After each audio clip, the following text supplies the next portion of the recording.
बिस्मिल्लाहिर्रहमानिर्रहीम। मैं ये बات रिकॉर्ड पर लाने के लिए बना रहा हूँ कि आजकल में खुदा ना खास्ता मुझे कोई नुकसान पहुंचता है, मेरी टीम के किसी मेंबर को कोई नुकसान पहुंचता है, हमारे किसी साथी की जान जाती है, तो कानून नाफिज करने वाले इदारों को ये मालूम हो कि इसके पीछे कौन हो सकता है। वैसे तो 8 साल में टीम सरेआम ने जितने भी जराइम पेशा अफराद को बेनकाब किया, उनमें से जिसका भी बस चले वो हमें गोली मारने से कम नहीं करेगा। हर एक हमारी जान का दुश्मन है। सोशल मीडिया पर भी ये लोग इनके हवारी अक्सर कैंपेन्स चलाते रहते हैं।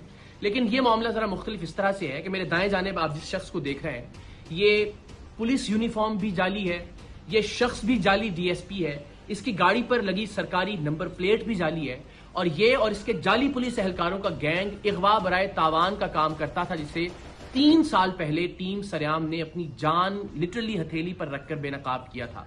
रेंजर्स के साथ हमने कार्रवाई की थी, इस गैंग में हमारे लोग शामिल रहे और इगवा बराए तावान की इसकी कार्रवाइयों को खुफिया कैमरों पर रिकॉर्ड किया। ऐसी सूरत में कि अगर इससे पता चल जाता कि ये लोग टीम सरेआम के लोग हैं तो वो उसी वक्त उन्हें गोली मारता, गुरेज नहीं करता गोली मारने से।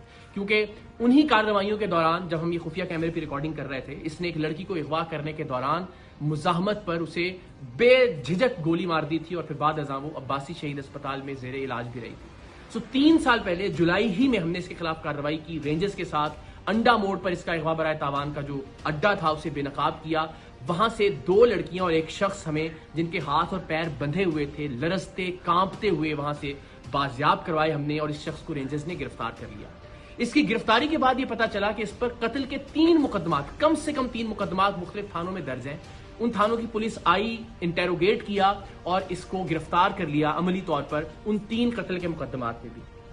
लेकिन सुभान अल्लाह, अल्लाह इस मुल्क के निज़ाम इंसाफ को बेहतर करे कि लोअर कोर्ट से तो इसकी बेल खारिज होती रही, लेकिन 3 साल बाद हाई कोर्ट से इस शख्स की जमानत मंजूर हो गई। और ये शख्स जो 3 कत्ल के मुकदमात में मतलूब था, जिसे हमने सबूतों के साथ रेंजर्स के साथ जाके बाजियाब करवाया था, जिस वक्त रेंजर्स ने और हमने ये कार्रवाई की उस वक्त इसके अगवा बराए तावान के अड्डे से 3 लोग, जिनमें 2 लड़कियां शामिल थीं, वो जंजीरों में बंधे हुए वहां से बाजियाब हुए। लेकिन उसके बावजूद ये शख्स मुआशरे में बाहर आ गया, और बाहर आने के बाद इसने क्या किया, वो शख्स जो हमारा खैर खा था, जिसे आप इन्फॉर्मर भी कह सकते हैं, जिसने हमारे अराकीन को इसके गैंग में शामिल करवाया था, और वो बेचारा अब तक 4 घर इसके खौफ से तब्दील कर चुका था। इसने उसका घर तलाश किया, उसके घर में जाके पिस्तौल के जोर पर उसे नींद की गोलियां खिलाई, नकाब उड़ाया, अपने दूसरे साथी को इसी हमारे साथी की चाबी दी कि गाड़ी स्टार्ट करे और दरवाजे के बाहर ले आए, और इसको अपार्टमेंट से नीचे उतार कर लेकर आया। और इरादा ये था कि इसको अगवा करके लेकर जाए अपने अड्डे पर और तशद्दुद करके इसको मारे ताकि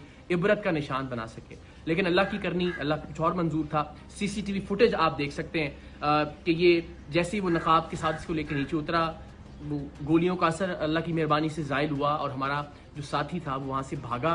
ये उसके पीछे भागा, लेकिन तब तक इसने फिर रियलाइज किया कि अब मुझे इसका पीछा नहीं करना चाहिए। वापस आया और उसकी गाड़ी को लेकर ये लोग चले गए। उस दिन की FIR भी थाना गिजरी में इस वाक़े की दर्ज है। लेकिन इस शख्स के जुनून का आलम आप ये देखिए कि ये बेधड़क होकर गोली चलाता है। उस शख्स को भी अगवा करने आ गया 3 साल जेल में रहने के बावजूद भी। हमारी जान तो हाजिर है पाकिस्तान के लिए, हमारा खून हाजिर है हर वक्त पाकिस्तान के लिए। हम हर जगह सरेआम जाते हैं, इवेंट्स के अंदर लोगों के दरमियान मौजूद होते हैं, रिकॉर्डिंग्स कर रहे होते हैं। ये जिंदगी तो हाजिर है इस कॉज के लिए। लेकिन इस बात से बहुत तकलीफ होगी कि खुदा न खास्ता प्रोग्राम सरेआम की वजह से प्रोग्राम से वाबस्ता किसी टीम मेंबर या किसी खैर खा की जान चली जाए, नाहक जान चली जाए। तो आप सबसे मेरी ये रिक्वेस्ट है कि अब तक हमने जो भी कंट्रीब्यूट किया है सोसाइटी के लिए, हमने कभी कुछ नहीं मांगा। मेरी सिर्फ ये रिक्वेस्ट है कि अगर आप में से कोई भी शख्स इस शख्स को जानता है जिस पर 3 कत्ल की FIR हैं, अब इस अगवा की कोशिश की FIR भी हो गई, जो हमने लोग बाजियाब करवाए थे रेंजर्स के साथ जाकर, उसकी FIR भी मौजूद है, इसके क्राइम के तमाम तर रिकॉर्डिंग्स भी मौजूद हैं। अगर आप इसको जानते हैं, इसके ठिकाने के बारे में जानते हैं, तो प्लीज़ पुलिस की हेल्पलाइन पर या रेंजर्स की हेल्पलाइन पर आप ज़रूर कॉल करके बताइए इस शख्स के बारे में, ताकि इसको गिरफ्तार किया जा सके। वंस अगेन, मेरी ज़िंदगी का मामला नहीं है और ना ही मेरी ज़िंदगी का मसला है। अल्लाह ने चाहा तो ज़ाहिर जुरात कब्र में है, हमारा ईमान है, हमारा यकीन है कि उसे कोई टाल नहीं सकता। लेकिन किसी ऐसे शख्स की जिसने नेक नियति के साथ टीम सरेआम की मदद की, या टीम सरेआम की बाकी अराकीन जो प्रोड्यूसर्स हैं, डायरेक्टर्स हैं, उनको किसी तरह का नुकसान पहुंचे, तो ये बड़ा नाकाबिल तलाफी नुकसान होगा मेरे लिए ज़िंदगी भर के लिए। तो आप सबसे रिक्वेस्ट है, प्लीज़ इस शख्स के बारे में आप कोई भी इंफॉर्मेशन रखते हैं तो आप शेयर कीजिए। کم سے کم یہ ضرور کیجئے کہ اس ویڈیو کو میکسیمم شیئر کیجئے اپنے واٹس ایپ گروپس میں، سوشل میڈیا پر، تاکہ زیادہ سے زیادہ لوگوں تک یہ پہنچ سکے اور شاید کسی ایسے شخص تک یہ پہنچ جائے جو اس شخص کے بارے میں، جو جعلی ڈی ایس پی ہے وجی، اس کے بارے میں کوئی معلومات پولیس کو یا رینجرز کو دے سکتا ہو۔ باقی مجھے، میری ٹیم کو اور خاص طور پر ہمارے ساتھی کو اپنی دعاؤں میں یاد رکھیے۔ اللہ تعالیٰ پاکستان کا حامی و ناصر ہو۔ پاکستان زندہ باد۔